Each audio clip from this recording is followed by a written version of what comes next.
Be barrack چینیوٹ آپ کا اپنا چینل سبسکرائب کیجئے، لائک کیجئے، شیئر کیجئے۔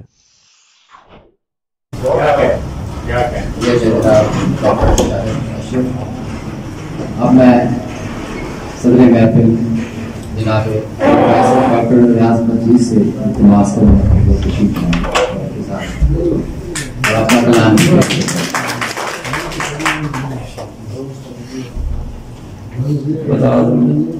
عادل صاحب اور رفقا اعظم سامعین، یہ بڑی خوشی کی بات ہے کہ آج ہم پھر اکٹھے ہیں شہر میں۔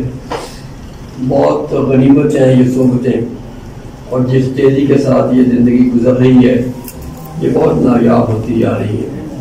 یہ عجیب لوگ ہوتے ہیں عدد سے جڑے ہوئے کہ جو دنیا کے تمام دندوں کو چھوڑ کر کچھ وقت نکالتے ہیں اور ایک اور طرح کی تقریر کی دنیا میں رہتے ہیں۔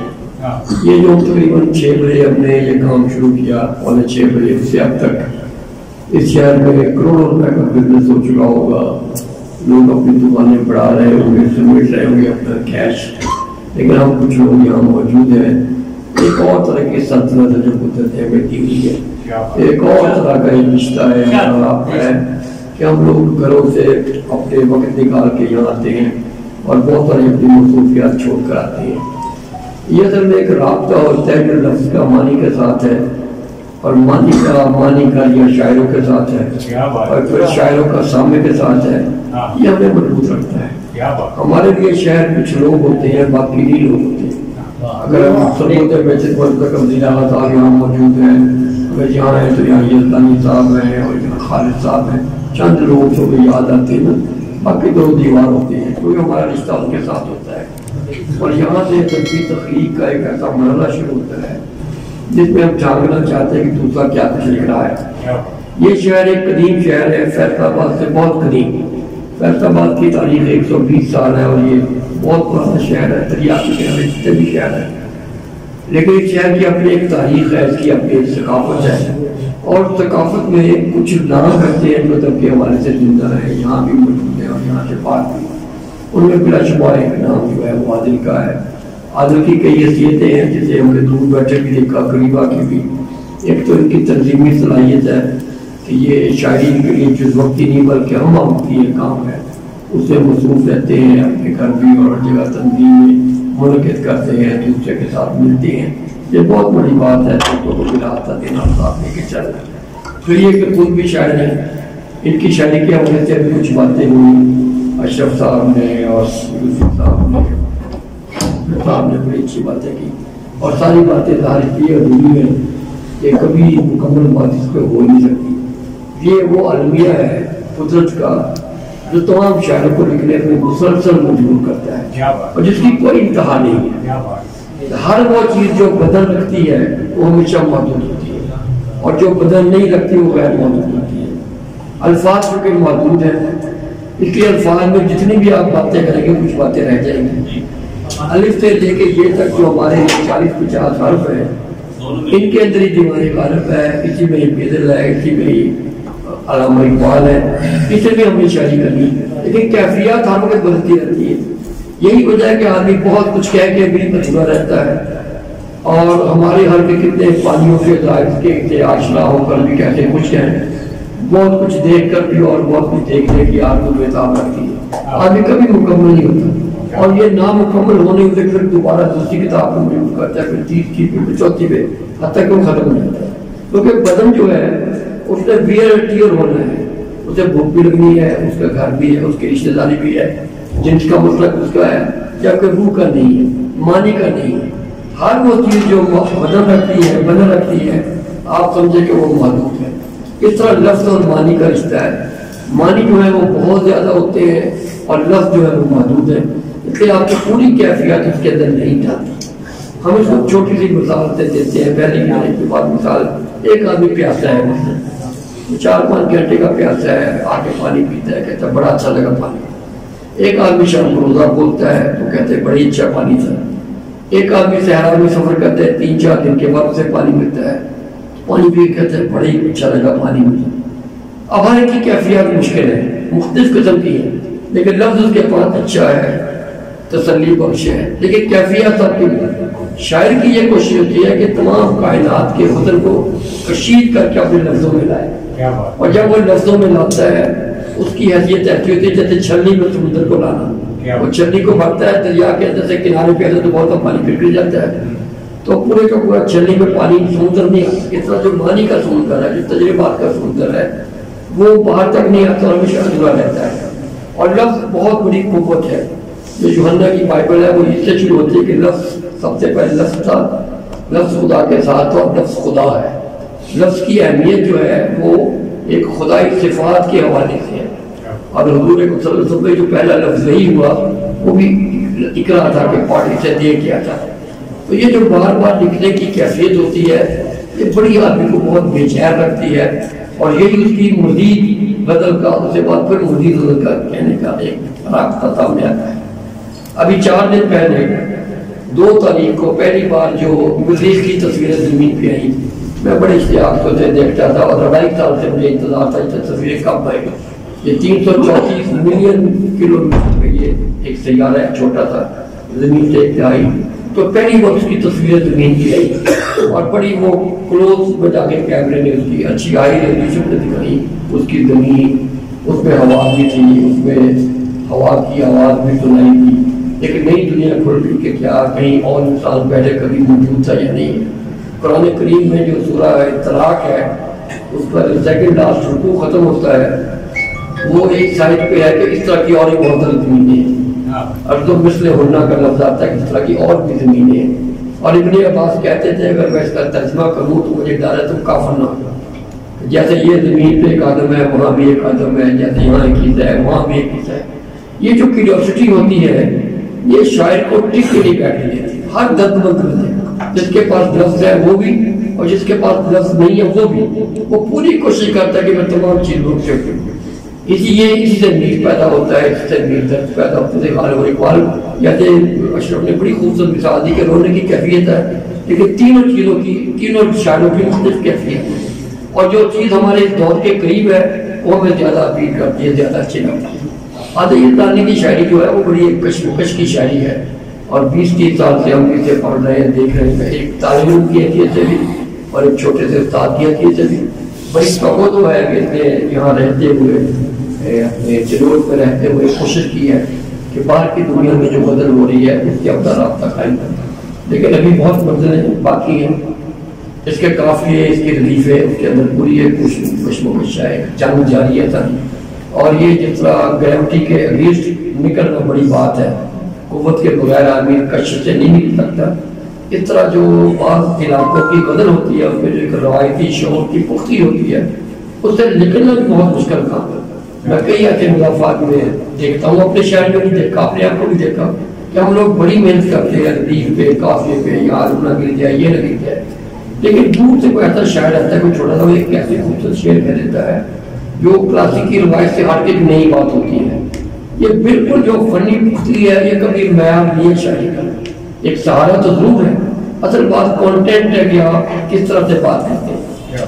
جیسے یہ ایک لکڑی ہے، یہ ایک بجھی ہوئی مری ہوئی لکڑی ہے، اس میں سے ایک دم ایک شاخ نکل آئے اور کوئی بندہ کہے بچہ کہ اس لکڑی سے میرے لیے سے شاخ نکل آئے، یہ بات خود اتنی عجیب ہے کہ وہ کسی بھی لفظ میں کہہ دے وہ کاری کی توجہ اپنی طرف کھینچے۔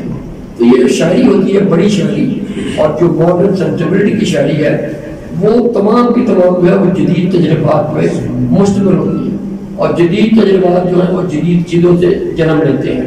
جب آپ نئی چیزوں کے ساتھ رابطہ کرتے ہیں ان رابطوں کے ساتھ آپ کا جو ایک ایسوسیٹ اپنے آپ کو کرتے ہیں اس سے نئی چیزیں ہوتی ہیں، جیسے ڈائری ہے، جیسے کیلنڈر ہے، جیسے کلاس روم ہے، کالج ہے، اگر غالب آج ہوتے تو وہ ٹی وی پہ اور موبائل پہ پتہ کس سے بڑے بڑے شعر کہتے ہیں۔ جب تک یہ تمام کی تمام کائنات جو آپ کے ارد گرد بولتی ہے آپ اس کو اپنا حصہ نہیں بناتے اور وہ آپ سے کلام نہیں کرتے، تو ہم آج جدید جو سینسیبلٹی ہے اس میں شامل نہیں ہوتے۔ ابھی جو انہوں نے ایک نظم غزل پڑھی ہے ایک نظم کی کیفیت کے ساتھ اشرف یوسفی نے، اس میں ہم نے دیکھا جو سینسیٹیوٹی ہے کہ دونوں دیوار مخاطب ہے، ایک کمرہ ہے وہ چاپ سے بھرا رہتا ہے، پتہ نہیں کس کی چاپ ہے، اب اگر کسی کا نام لیتا کسی کی چاپ ہے تو شعر موجود ہو جاتا، پتہ نہیں کس کی چاپ تھے، اس چاپ میں ہمارے دفتران ہیں، ہمارے گزرے ہوئے لوگ ہیں، ہمارے آنے والے خواب ہیں. جب بھی آپ شعر کو کسی کے ساتھ منسلک کرتے ہیں تو شعر موجود ہو جاتا ہے. اس کی مثال ضرور دیتا ہوں. میر کا ایک شعر ہے کہ یاد اس کی اتنی خوب نہیں میر بازا، نادان پھر وہ چیزیں بلایا نہ جائے. عام ایک بندہ ہے کہ اس کی یاد بہت ہے، اگر وہ یہاں پہلے مصرے میں کسی قمر النساء کا کسی اور کا ذکر کر دیتے ہیں تو شعر موجود ہو جاتا ہے. جیسے داغ کا یہ شعر ہے کہ اپنے 2-4 چیٹے داغ کرتے چلے جائیں، عظیم آباد میں ہم منتظر ساول کے بیٹھے ہیں. اب یہ اسی مخصوص خدا میں یہ شعر پڑھا جا سکتا ہے. جب آپ ڈی پرسنلائز کرتے ہیں، ایک شاعر جو ہے اپنے آپ کو عام سطح پہ لے آتا ہے تو پھر شعر کے اندر عظمت پیدا ہوتی ہے. یزدانی کا مسئلہ جو ہے وہ اسے مزید کوشش کی ضرورت ہے. بالکل جو ماڈرن شاعر ہیں ہمارے، ان کو پڑھنے کی، انہیں ہضم کرنے کی، پھر اس کلیشے سے نکلنے کی جس میں وہ رہ رہا ہے. اب ظاہر ہے کہ آدمی ایک زمین میں ہے، ایک فضا میں ہے. بہت کم لوگ ہوتے ہیں مجید جیسے دوسرے آتے ہیں جو اپنی فضا سے نکل جاتے ہیں. تو یہ آپ کی سطح پہ یہ اس کتاب کے بعد، قبلہ نما کے بعد جو کہ یہ ذمہ داری بن گئی ہے کہ وہ اپنے آپ کو اس سطح سے نکال لیں. اور اس میں جو جدید بہت بڑے بڑے شاعر دنیا بھر کے ہیں جن کے ترجمے موجود ہیں ان کو پڑھے تو انہوں نے کس طرح سے لوگوں کو دیکھا. اور جیسے دوسری کی میں پریزر کا حوالہ دوں گا کہ جس میں کمرہ جو ہے وہ مخاطب ہوتا ہے، بچت جو ہے اس کے ساتھ اس کے اپنے معنی ہوتے ہیں. جب بے جان چیزیں آپ کے لیے جاندار بن جائیں، جب یہ درخت آپ کے ہمراز بن جائیں، جب سڑکوں پر میلوں کے پتھر جو آپ کے دوست بن جائیں، جب دائیں بائیں پڑی ہوئی چیزیں آپ کی ذات کا حصہ بن جائیں، جب پانی آپ سے مکالمہ کرے تو پھر یہ ساری باتیں جو ہے پامانی ہو جاتی ہیں. مولانا روم کا ایک شعر ہے کہ لطف کے آبو، لطف کے خاک و لطف کے دل، ہست محسوس ہوا سے اہل دل. کیا بات! اگر تمہاری زندہ حصے ہیں تو یہ پانی بھی مکالمہ کرتا ہے تمہارے ساتھ، ہوا بھی کچھ کہتی ہے تمہیں، اور اس کے بعد یہ مٹی جو ہے یہ بھی کلام کرتی ہے. یہ بہت بڑی شاعری ہے جسے یا ہمارے صوفیہ نے دیکھا یا ہمارے جدید سائنسدانوں نے دیکھا کہ جو درخت ہوتے ہیں ان کے اندر ہیومن آئز کی طرح لینزز ہوتے ہیں. جب آپ ایک پتے کے پیچھے کھڑے تو پتا آپ کو دیکھتے اور ہزاروں شکلیں آپ کے اندر موجود ہیں. اگر آپ مائکروسکوپک لینز رکھیں اور کیمرے کے ساتھ وہ دیکھیں تو چیزیں موجود ہیں. اور یہ 1969 کا جو لائف میگزین ہے اس سے وہ تصویریں دی تھی ساری کی ساری. اور ہمارے شاید 300 سال پہلے کہتے ہیں اے تن میرا مرشد ہوئے، مرشد دیکھ تن چشمہ ہوئے، مرشد دیکھ نہ رجا ہوں، لو لو دے مڈ لکھ لکھ چشمہ ایک کھولنا ہے کجا ہوں، اینا ڈٹھیا سفر نہ ہوئے اور کتے ول کجا ہوں. تو شاید کی کیوریوسٹی ہے. اگر ہزاروں بھی آنکھیں مل جائیں جیسے غالب نے کہا ہے کہ ہنوز میں یہ حسن کو ترستا ہوں تو پورے حسن کو اپنی شاعری کے اندر نہیں لا سکتے. تو ہماری یہ کوشش ہے کہ جو بھی اس طرح کی کوشش کرتے ہیں انہیں انکریج کریں. آپ خوش قسمت ہے کہ آپ کے شہر میں عادل موجود ہے اور عادل کے اور بھی کئی اور دوست ہوں گے. کئی لوگ یہاں نہیں ساتھ آ رہے، مجھے نظر نہیں آ رہے لیکن وہ بھی شاعری کرتے ہوں گے. یہ زبانیں ہوتے ہیں، یہ چہرہ ہوتے ہیں شہروں کا. شہریں جو ہیں وہ ملوں کے ساتھ، فیکٹریوں کے ساتھ نہیں پہچانے جاتے. شہر جو ہے وہ شہر ان لوگوں کے ساتھ ہے جو راتوں کو جاگتے ہیں. کچھ دنیا کچھ بھی کہے لیکن یہ غالب کے بارے میں جب بھی کبھی 100 سال کی تاریخ لکھی جائے گی دلی کی تو کہ یار وہ غالب کی دلی، یار وہ میر کی دلی. حالانکہ اس زمانے میں ذمہ دار برلا ٹاٹا بڑے ہو گئے لیکن کوئی ان کے حوالے سے نہیں پہچانے. یہ جو ہے شاعر جو ہے جو چہرہ ہوتے ہیں، چہرہ نما ہوتے ہیں اور ایک طرح سے جو اوپینین میکر ہیں ان کا قبلہ نما بھی ہوتے ہیں. وہ اپنی راتوں کو جاگ کہتے ہیں، شعر کہتے ہیں. مجھے بہت خوشی ہوئی ہے، میں اس تنظیم کا بھی بہت ممنون ہوں جنہوں نے ہمیں اکٹھا کیا، جن کے حوالے سے ہم اکٹھے ہوئے اور آپ جو تشریف لائے آپ کی بھی بہت ساری باتیں اس حوالے سے ہوگی. یہ میں سمجھتا ہوں ایک آغاز ہے. اس نے قبلہ اپنا متعین کیا ہے، عادل نے اپنا ایک رخ متعین کیا ہے کہ کیسے جدید.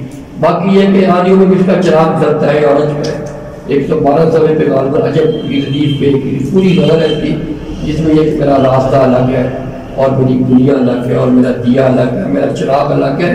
یہ الگ ہونا ہی سب کی بات ہے. سالک یزدی ایک شاعر تھے ایران کے، ان کا شعر ہے سالک مشو مقلد طرز جہانیاں وہ اندر ان کتاب والے سر کشیدہ رہو. کہ تو اسی کتاب میں چل لیکن سر کو سر کھیڑا کر کے چل. تو یہ مختلف ہونے کی سزا بھی بہت ملتی ہے.